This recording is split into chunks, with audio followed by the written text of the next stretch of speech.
Hey guys, this is Norman over with SoundTraxx here, and welcome to this very special third episode of our Train Talk from Milepost 141 podcast, also known as Soundbites.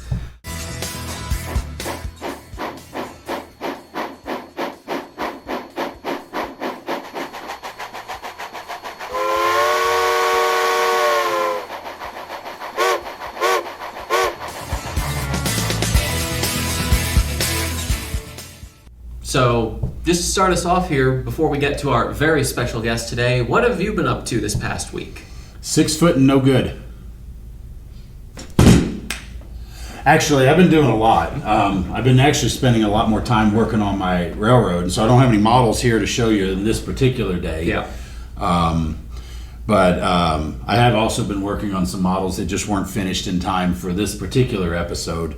But the good news is that I've been making a lot of progress on the layout, and if anybody is interested in taking a look at what my layout looks like, you can actually see layout updates and operation videos on my layout. If you go to youtube.com and search Goalie George, that's GOALIEGEORGE as one word, you'll be able to see what's going on my layout, some videos that I've posted. I've actually got some other things, including some of my hockey games that I've posted up on the videos as well, both from a helmet cam, a glass cam behind me, and then also one that's kind of off to the side videotaping as the play goes on. Those are some older ones though, because it's kind of a pain in the butt to record. I believe it. And especially as the goalie, because I'm there, and then when the period ends, we only have literally 1 minute to get our bearings, rest for a second, catch a breath, and then get over to the other side before they're ready to drop the puck. So when it happens, first off, if you guys didn't know, I'm a hockey goalie. I also do that on my free time. So not only do I get to play with trains, I also play with hockey. I figured might as well live it and do it while we can. There you go. But anyway, so taking a camera down and then carrying it over to the other side. And then the other thing I noticed is if I did a helmet camera where I mounted it on the helmet and you're looking around where I'm at, it makes for a very dizzying video because I'm constantly shifting and moving around and not always following the play. So a window camera behind's the best, but trying to get that off and moved in a minute and still take a drink, wipe my face down, change the sweatband in my mask, all that kind of stuff takes a little bit of time. So from what I understand, you don't have any models show just because you've been lazy. Well, I've got my P5A, my Pennsylvania Railroad P5A, which I've been working on, and this is a model that I've sort of taken apart, reinstalled half a dozen times now because I was never quite happy with the installation. Mm-hmm.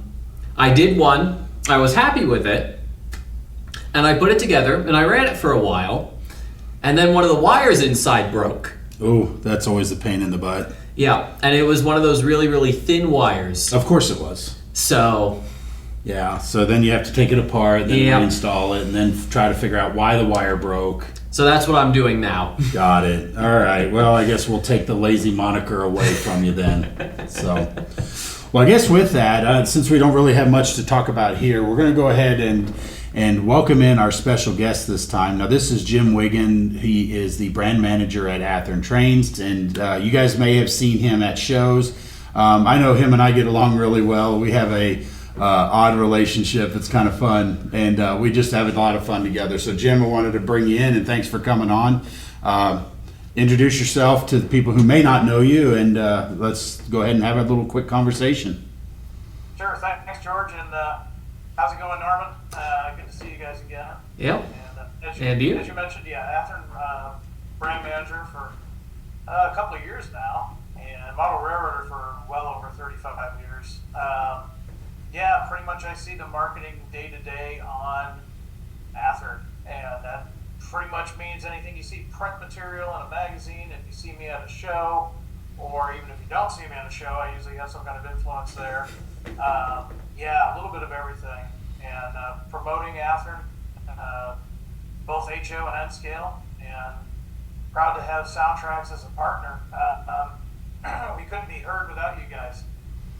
Yeah, I know. We've always been really excited about supplying product for you guys, and in my opinion, it's one of the greatest things because I've always been an Athearn train fan. So, because you mentioned you've been modeling for 35 years. I've been modeling since I was 14, and that's many years ago.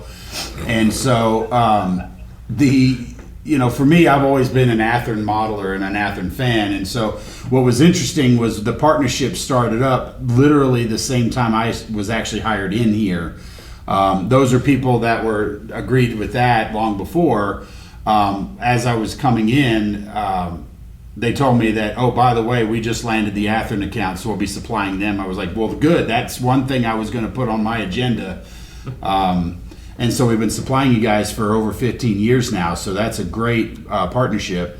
And, one of the things I really love about our product is the fact that we build it here, and our technicians downstairs are actually able to hand test every one of our decoders before they leave, whether they're built for you as the user or in this case to Athearn. Every one of those decoders are hand tested. So what it does is it minimizes any problems that you're going to find out there in the field. And so it really does make it a whole lot easier. And it's also reliable for you guys because then you don't have to worry about a crapshoot on stuff that hasn't been tested, whether it's going to go through the channels. And then that puts into a huge tax on your service department to now have to go in and repair and fix them because we didn't do our job very well.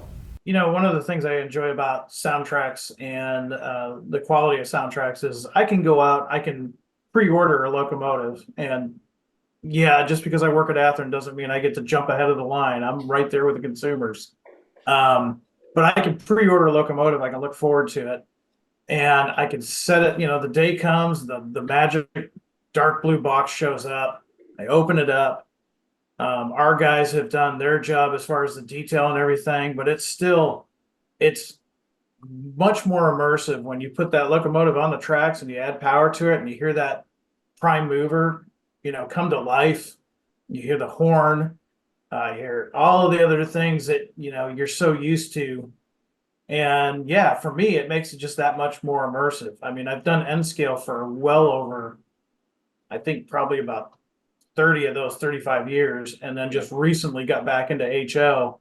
And even the smallest little switchers that we have, our little SW1200s, man, they're showstoppers. I mean, they sound great. And we know that you guys actually record from the actual locomotive. So it's not some weird meta file that you guys made up or something. It's actually recorded from the actual locomotive. Oh yeah. We try to strive for that, and that's why you don't see a lot of different variations, because we do give you audio tools to be able to do that. Because one of the things we could do as a company is we could go into our sound lab and take that same recording and manipulate it several different times and sell it to you as different sound files.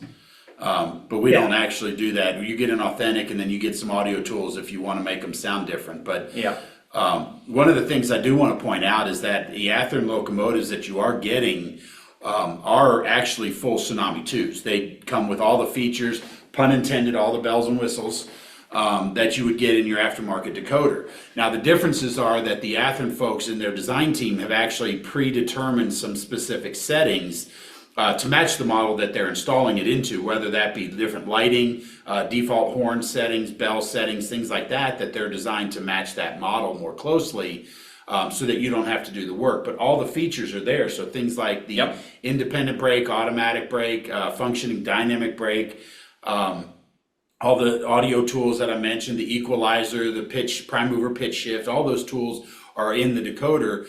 And then you also have all of the decoders, whether they're the models equipped with it or not, actually have 8 lighting outputs that we're putting in those Athearn models. And so you can actually take those models and add extra lights if you so choose. I know you guys are certainly taking advantage of that in a lot of the more recent models.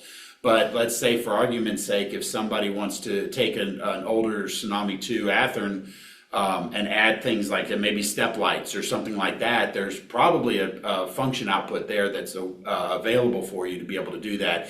And the other thing is the Athearn boards are pre-regulated for LEDs, so you can attach your LEDs directly to the circuit board and wire them up, so you don't have to worry about adding resistors or anything like that. And that's one of the unique features for the Athearn decoders versus the aftermarket.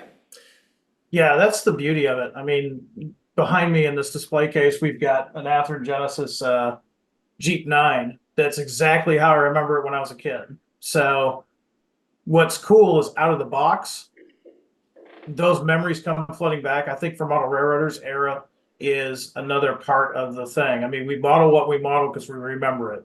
Mm-hmm. And so right away out of the box, that's ready to go. But like you're saying, if I want to fine tune, if I want to put more lighting on there, it comes with the Tsunami 2. It's real easy to add that lighting. And in fact, I was at a pretty good sized regional train show a couple of weeks ago, and a good friend of mine, he models in 2 rail O, but that's all he uses is SoundTraxx. And he showed me all of the lighting, and people were amazed. I was like, well, how did you do that? And he says, well, SoundTraxx Tsunami 2, I've got 8 lighting functions. All I need to do is install to my heart's content. And so, and now you're right. You're seeing the Genesis models now being delivered with extra lighting features that we didn't have in the past, you know, classification lights, number boards, ground lights, and the list goes on. So yeah, that's great. Out of the box, it's ready to go. But if you want to do more with it, you can. It's just the beginning when you open that box. Yeah, absolutely. I mean, everything that, if you've ever read through our user's guide, everything in the user's guide still applies. It's just some of the default settings are different. And we actually publish a factory default sheet for every decoder. So if you want to look into those, like see what exactly those differences are, you can just go to the factory default sheet and it'll list everything right there. Absolutely. And you know, for those that are still doing their programming the old-fashioned way, with, you know, maybe through the hammerhead or their handheld throttle, you know, like George says, you don't have to worry about it. If you do mess something up, what do you do, George? What's the 8/8 call on that? Yeah, CV8 to 8, cycle the power to reset the decoder back to factory defaults the way it was when it left our factory. And so that'll take it back to the Athearn defaults. Yeah, absolutely. Yep, that's the beauty of it. You don't have to worry about messing something up because you can't. Everything can be fixed. That's the beauty of SoundTraxx. And, you know, the other thing, I mean, George, you know this, I recently got into the proto throttle. Mm-hmm. So the cool thing is I can take my brand new locomotive out, put it on my test track. First of all, I set it up to, you know, the sound volumes that I like. I've got a relatively small room. So I'm going to set up the sound volumes the way I like. I'm going to fine tune the sound. I'm going to fine tune the lighting. I'm going to fine tune that kind of stuff. And then I go into my proto throttle, and then we can actually mimic the physics of a full scale locomotive because of the way SoundTraxx is set up. I can set that all up, and my proto throttle now, talk about immersive into the hobby. Now I'm actually operating like a full scale locomotive, and that really, really is fun to do. Oh yeah, I've got one of those proto throttles at home, but I don't use it as much as I probably should because, like you said, it is a lot of fun to use. But I tend to, right now I've converted everything on my home layout to Blue Nami, and so I tend to just use my phone and just start running trains because I can quickly add and consist and build and run trains, you know, within a matter of seconds. But getting back to the Athearn stuff, you mentioned a couple of things. When you talk about not being able to mess up the decoder, which you always got the reset, but I also want to point out there's also some safeguards built into the decoder. I actually had this conversation with one of our customers this week where, you know, there's other brands of decoders out there where, say, for example, if they had 16 air horns to choose from, but if you accidentally, you know, say, you know, type in the wrong button, like say, for example, you accidentally try to pick whistle 35 instead of whistle 15 or whatever the case is, that decoder could turn into a brick. And what I mean by that is where it starts looking for data because it's looking for the information for whistle number 35, but there's no data. So the decoder can't move on until it gets that data, but there's no data to get. So it ends up into this eternal loop looking for the data that's not there, and it turns it into a brick. And that's one of the advantages is our software actually has safeguards in there. So if you try to pick, I know, for example, we have 44 air horns in our diesel decoders. And so if you try to accidentally pick whistle 64 or air horn 64 or whatever the case is, the decoder's like, that's not a choice, and then defaults back to zero. And that takes extra level of software engineering rather than just saying, well, why would they do that? I don't need to write that extra code. Why would they pick whistle 46 or whatever it is? And so that's one of the safeguards. So the reason I point that out is because a lot of people tend to be apprehensive on trying out some of the features because they're afraid they're going to break the decoder if they type in the wrong value.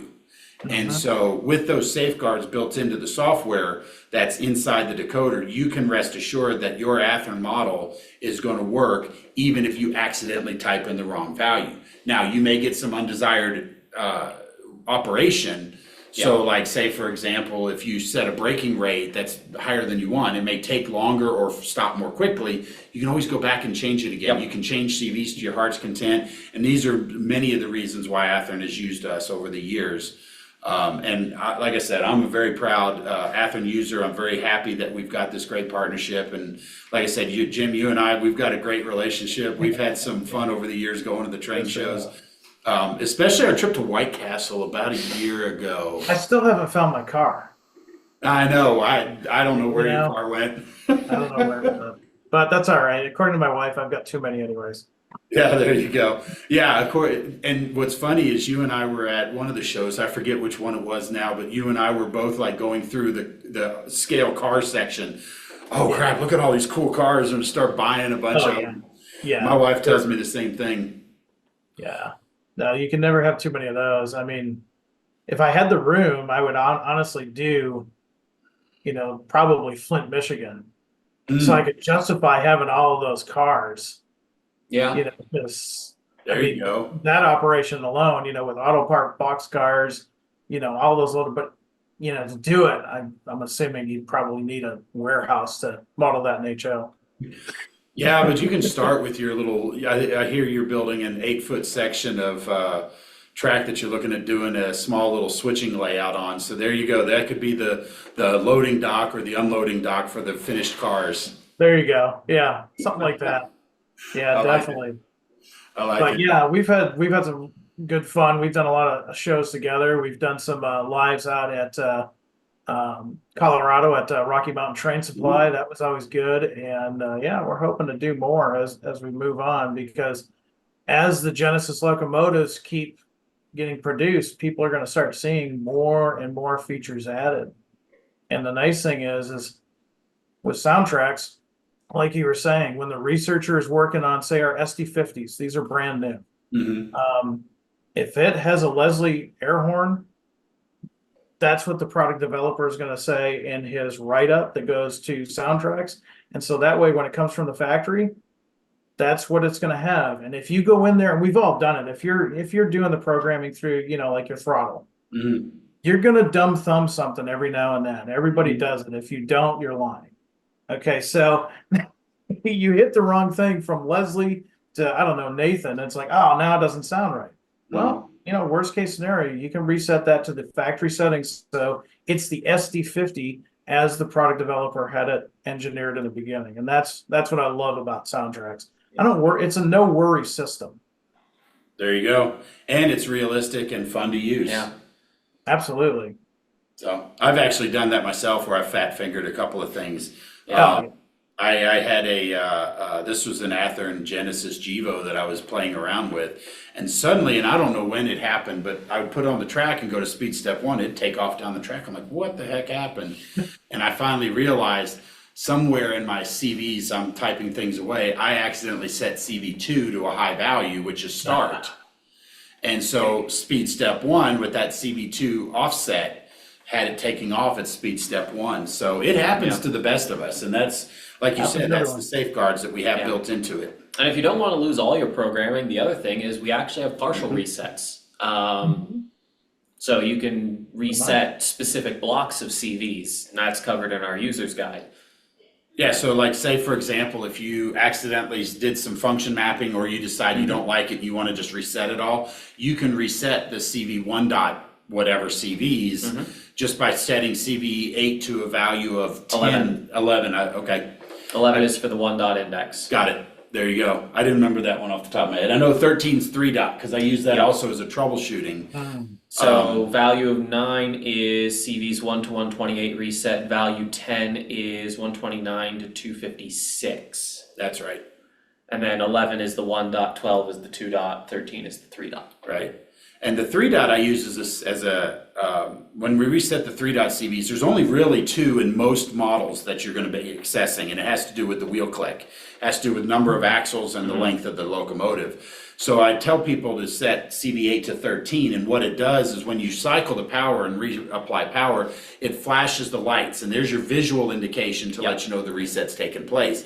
Well, I'll use that as a troubleshooting to let people try out and make sure the decoder has control of the lights, because it flashes all of the lighting effects. Yeah. And so if they do CV8 to 13, they haven't changed any of their programming that is important other than those 2 CVs, but they probably haven't addressed those anyway.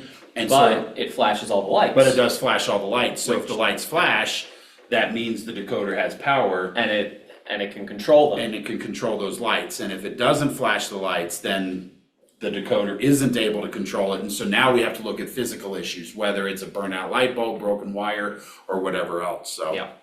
that's a good thing to point out, because that's something a lot of people don't necessarily realize. Yeah.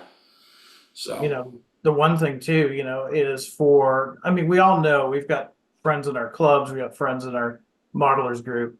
We've always got that one guy that gets the new Genesis locomotive, and it's still on address number 3 because they're so afraid that they're going to do something wrong. And what I tell people at shows, what I tell people when they come over to operate, it's like, go ahead, set some time aside, put the locomotive on your test track, and do yourself a favor, get your laptop out and go to SoundTraxx YouTube channel, because there are guides, there are step-by-step guides. I'm not ashamed to admit I've gone and watched you, George, because I'm thinking, hey, how can I do this?